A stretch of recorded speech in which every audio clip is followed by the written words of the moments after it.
Voilà, merci de nous avoir rejoints dans ces trois salles, puisqu'il y a la salle principale ici et d'autres personnes qui nous suivent en direct dans deux autres salles de ce très beau cinéma de Lille sur la Sorgue. Donc, je vais respecter le timing à la minute parce que nous devons libérer les lieux à 19 heures, m'a dit la maire adjointe à la culture, puisque je crois qu'il y a des séances de cinéma ensuite. Donc, je vais demander, comme je vous l'ai dit tout à l'heure, au professeur Yvil de venir nous parler de l'intelligence artificielle et de la santé et de la médecine, de ses évolutions. Et vous verrez que c'est tout à fait impressionnant. Et puis ensuite, nous aborderons la dernière table ronde, précisément, comme je le disais au pasteur tout à l'heure, monsieur le pasteur, qui va être centré sur l'intelligence artificielle est-elle une artiste? Moi, tout bonnement, la première fois que je suis tombé en arrêt devant une peinture, c'était un triptyque de Francis Bacon. Euh, je me suis dit, mais quel est le nom de ce peintre? Alors, je crois que c'était un triptyque du Saint-Père assis sur un fauteuil. Et quand vous voyez les peintures de Francis Bacon, vous doutez qu'il a souffert, que c'est un homme qui souffrait. Alors, je ne dis pas que la création, c'est seulement de la souffrance ou du bonheur, mais en tout cas, ce qu'a dit tout à l'heure monsieur le pasteur est très juste, c'est que l'intelligence artificielle, au-delà du fait qu'elle ne peut pas prévoir l'avenir et qu'elle s'appuie sur le passé, elle n'est pas, elle ne peut pas délivrer une compassion.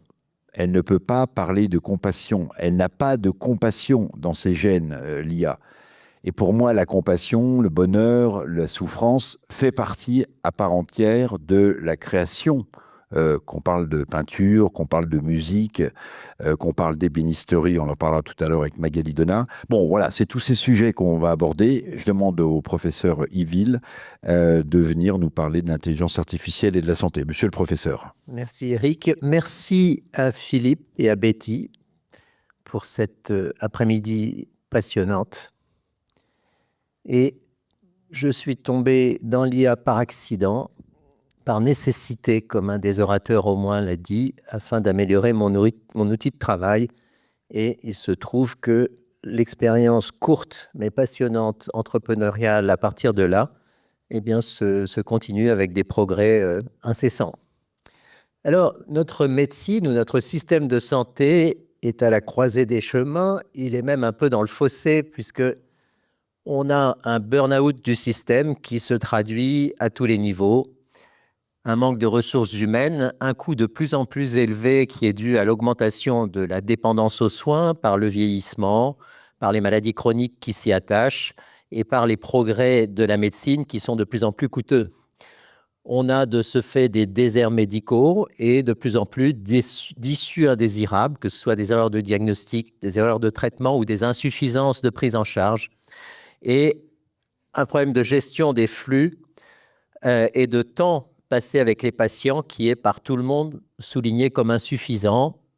Et les moyens informatiques souvent pathétiques qui sont mis en œuvre dans les structures de soins ne rendent pas forcément la transition avec l'IA très simple, mais en tout cas, l'IA est une opportunité formidable, comme dans tous les autres systèmes et dans tous les autres domaines qu'on a déjà envisagés, que ce soit dans la gestion justement des flux, des dossiers médicaux, etc., de l'imagerie qui a marqué les grands débuts de l'IA en médecine, les objets connectés qui l'ont précédé dès les années 70-80, et puis l'explosion de la génétique et des autres omics qu'on survolera un petit peu, avec des grandes questions qui persistent sur l'impact sociétal, son économie et l'environnement.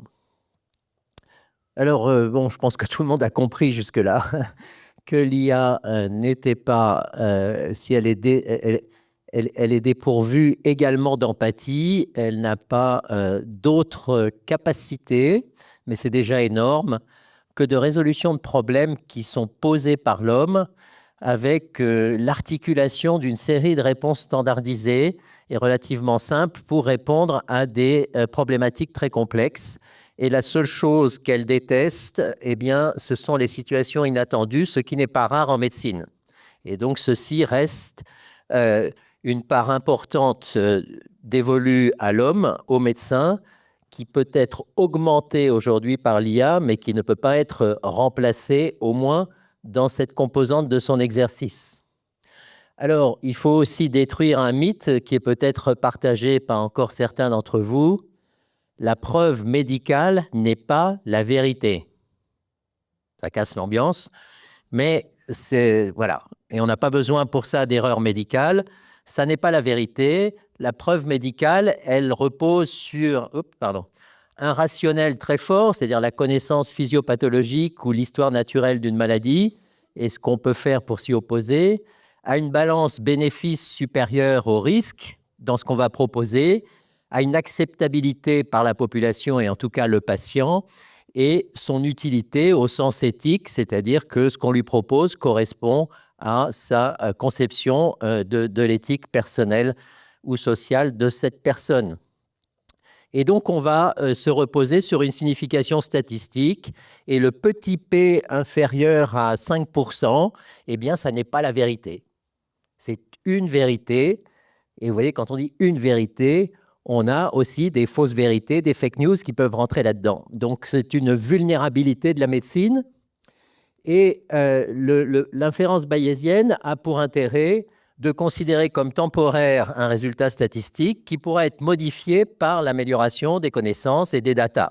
Et les datas, eh bien, ça devient le maître mot. Donc, l'application de l'IA dans le système de santé et de soins, je différencie les deux parce que la santé, c'est le bien-être, c'est la médecine, enfin, c'est le soin personnalisé. Et les applications et les outils connectés, y compris les robots, ont précédé l'explosion de l'IA médicale dans le parcours de soins. Ce sont des déterminants essentiels d'intégration sociale de l'IA et donc d'acceptation par le patient. Et crédibilité ne veut pas dire validation. Et je vais insister un petit peu là-dessus. La crédibilité de l'IA là-dedans n'est pas une validation. Et dans le parcours de soins, l'imagerie médicale, l'application de l'IA dans les développements de la pharmacologie, de la génétique, la médecine prédictive et maintenant son rôle essentiel et absolument indispensable au progrès de la recherche, sont des développements vertigineux auxquels ni le public, ni même la plupart des médecins ne sont préparés, ne sont pas enseignés. Donc toute la question de l'enseignement se pose. On a un petit peu mis la charrue avant les bœufs, mais parce qu'on a été dépassé par son évolution. Et donc, il y a là-dedans une grande part de foi, monsieur le pasteur.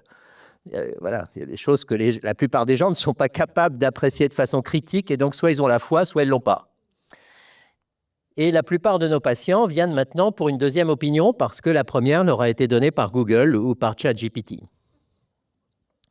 Ce qui est bien acquis, mais qui se heurte à l'insuffisance absolument crasse des hôpitaux en termes de système informatique, c'est la gestion des données, la gestion des flux, la gestion des dossiers. Tout ça est bien acquis sans qu'on s'en soit aperçu. Et aujourd'hui, quand on conseille génétiquement ou médicalement quelqu'un, le contenu de l'information a changé. On ne dit plus « nous ne savons pas ce que c'est », mais avec tous les moyens qu'on a et quand on n'a pas la solution, on dit « nous savons ce que ça n'est pas » et c'est énorme.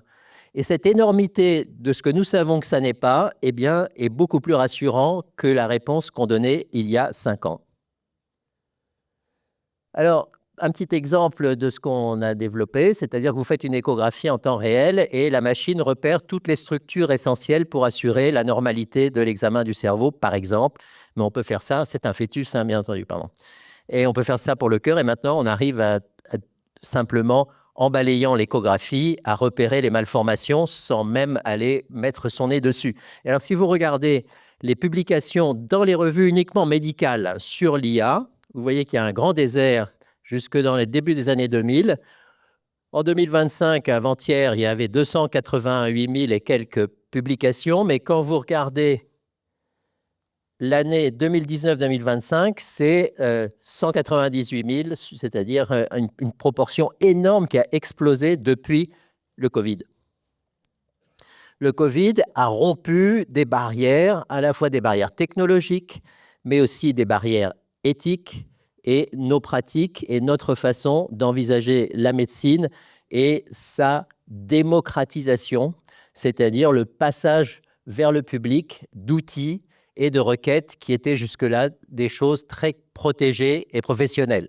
Alors, depuis la fin des années 70 et l'accentuation énorme avec Covid, ça a été tout un tas d'initiatives, dont certains, comme Doctolib ou Care, sont françaises. Là, encore une fois, la gestion des données, des dossiers, eh bien, un grand succès, là aussi français, c'est Cardiologues, avec l'analyse des électrocardiogrammes et des alertes sur les attaques cardiaques. Les systèmes de recommandation personnalisée de traitement, ça, c'est beaucoup plus aléatoire parce qu'il y a un devoir de mise à jour et de qualité qui est permanent. Et on verra que si les datas sont mauvaises, le résultat est encore pire. Et puis, ce qui a bien entendu un grand avenir et déjà un grand présent, ce sont les objets, les dispositifs médicaux connectés qui vont permettre au public, aux patients, de surveiller leur santé et de surveiller également la qualité des soins dont ils sont l'objet. Alors, il faut s'arrêter, bien sûr, sur l'aspect essentiel aujourd'hui, parce qu'on ne peut pas faire un catalogue extrêmement rapide de tous les développements, c'est les similitudes, ou plutôt ce qui oppose les principes éthiques biomédicaux et les principes d'éthique du numérique. Le principe d'autonomie, c'est dans le consentement explicite du patient et sa décision, qui est une décision prise conjointement avec le médecin. Lorsque l'interlocuteur sera le numérique, on pense à raison aujourd'hui que la plupart des patients n'ont aucune action sur les données et les outils qui vont prendre en charge cette démarche. Le principe de bienfaisance, bénéfice-risque et empathie, alors elle est totalement dépourvue d'empathie, l'intelligence artificielle, comme elle est dépourvue d'amour, comme on l'a vu tout à l'heure. Tous les systèmes numériques ne sont pas conçus pour le bien des utilisateurs. Donc, soit une malfaisance, mais bon, on peut espérer qu'en médecine, ce soit plutôt rare, mais surtout une atteinte potentielle et voire permanente à la sécurité des données, à la confidentialité de données médicales qui peuvent être utilisées par une compagnie d'assurance, par des firmes pharmaceutiques, etc. Le principe donc de non-malfaisance, ne pas nuire, n'est pas forcément implicite ici. Principe de justice, c'est l'équité, la non-discrimination. Et là, en fait, la non-discrimination, eh bien, c'est un point essentiel dans l'utilisation de l'IA parce que l'IA, on vous l'a dit, est éduquée, elle est nourrie par des datas. Selon la provenance de ces datas, il va y avoir des populations ou des sous-populations qui vont être totalement exclues de la pertinence de ces données.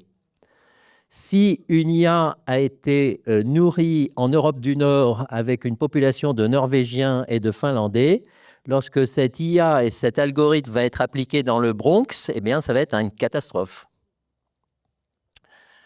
Le principe d'explicabilité, le consentement éclairé se fait après avoir expliqué la physiopathologie, le principe de l'action du médicament, etc., etc. La transparence et l'auditabilité des IA est un problème absolument essentiel auquel s'attaquent maintenant de plus en plus les acteurs médicaux. Donc la médecine au service de l'intelligence artificielle, c'est ce qu'il faut éviter et garder l'intelligence artificielle au service de la médecine. Le principe clé, c'est garbage in, garbage out, le gigot. Si on nourrit mal l'intelligence artificielle, elle va recracher quelque chose de tout à fait inutilisable ou vous envoyer sur des fausses pistes. Donc ça, c'est toujours le principe de base et l'obstacle principal. De plus, avoir des méga-données n'est pas pour autant une preuve scientifique. Et c'est un casse-tête pour les statisticiens médicaux. Il y a de plus en plus de stratégies intéressantes, comme dans cette très belle revue du New England Journal of Medicine il y a 1 an et demi. Le problème de l'inférence démographique dont j'ai parlé en fonction de sur quelle population l'algorithme a été entraîné et ensuite dans quelle population il est appliqué et le pouvoir de qualifier la prédiction de valable lorsqu'on passe de la base de données qui a été établie pour entraîner l'IA à la population générale, mais on y reviendra. C'est le problème de la généralisation.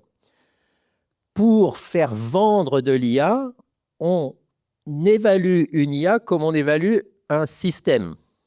Et on l'évalue par des méthodes statistiques, en particulier la courbe ROC, qui n'est absolument pas une validation identique sur une validation externe. Mais la médecine évolue, la recherche aussi, et aujourd'hui, on s'aperçoit que de randomiser, c'est-à-dire tirer au sort les patients, n'est plus d'actualité, qu'on a un intérêt à utiliser les réseaux sociaux et ce que pensent les patients du traitement qu'on leur propose dans une étude. Ceci est un avantage et plus un inconvénient. Il y a des méthodes statistiques pour ça. Et on peut également voir que lorsque les bases de données sont de qualité, on peut recréer ce qui a été une petite étude de tirage au sort et sans tirer au sort sur des grandes et propres populations, avoir des résultats qui sont identiques à des études randomisées. Donc les datas ont des qualités énormes.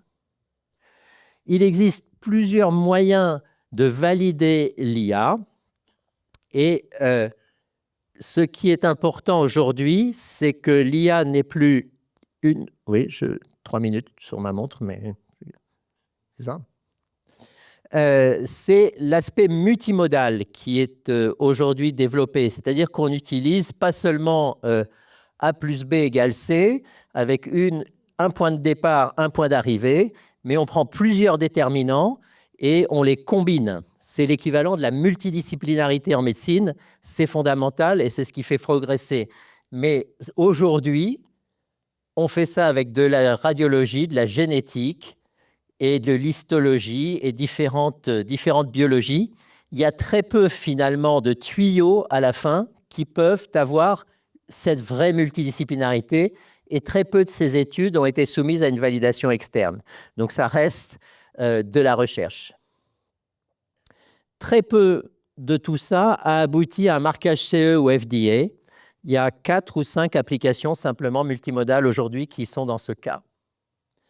La transparence de l'IA et sa validation, ce sont 2 conditions indépendantes et nécessaires d'une bonne utilisation en santé. Des techniques sont développées qu'on n'a pas le temps de développer là, en particulier les modèles contrefactuels qui sont tout à fait intéressants. Que se serait-il passé si vous enlevez un déterminant, vous en rajoutez un et vous voyez que les issues éventuellement sont différentes dans votre population? Le fait de savoir pourquoi une IA a trouvé que cette image était anormale, avec des techniques là aussi statistiques et colorimétriques focalisant sur le point essentiel. On va passer tout ça et garder juste un dernier exemple qui est la mammographie, puisque ça concerne la moitié de la population qui est dans cette salle. La mammographie, vue par un radiologue, c'est 80 dépistages, 80% normaux, 15% de faux positifs et 3% de biopsie du sein sur faux positifs. L'IA, l'analyse de l'image, a montré qu'elle était aussi pertinente qu'un radiologue. Simplement, on s'est aperçu récemment que lorsqu'on appliquait l'IA puis le radiologue, on accroissait la sensibilité, c'est-à-dire qu'on dépistait mieux le cancer, mais que quand le radiologue faisait en deuxième temps appel à l'IA, on augmentait sa spécificité, donc on diminuait le nombre de biopsies pour rien. Et donc, dans ce double contrôle, c'est très important de le faire dans le sens et dans les deux sens. Et ce qui était au début une double lecture par 2 radiologues devient un radiologue, une IA, mais il faut faire très attention à ce que l'on veut obtenir dans cette démarche. Juste aller à la dernière, voilà. L'idéal, l'idéal en tout cas vers lequel on tend, c'est que chacun d'entre nous est un avatar numérique où tous nos déterminants physiologiques soient entrés et qu'on puisse de ce fait, sans aucun risque pour l'être humain que nous sommes, pouvoir donner des conseils, que ce soit de la diététique, que ce soit des médicaments, que ce soit de conseiller une intervention chirurgicale en fonction des pathologies, de simuler même ces pathologies pour savoir comment nous allions réagir. Aujourd'hui, il y a très peu de projets en cours, essentiellement sur le diabète. Et c'est une piste absolument passionnante sur laquelle se penchent de très grosses sociétés comme Thales, par exemple.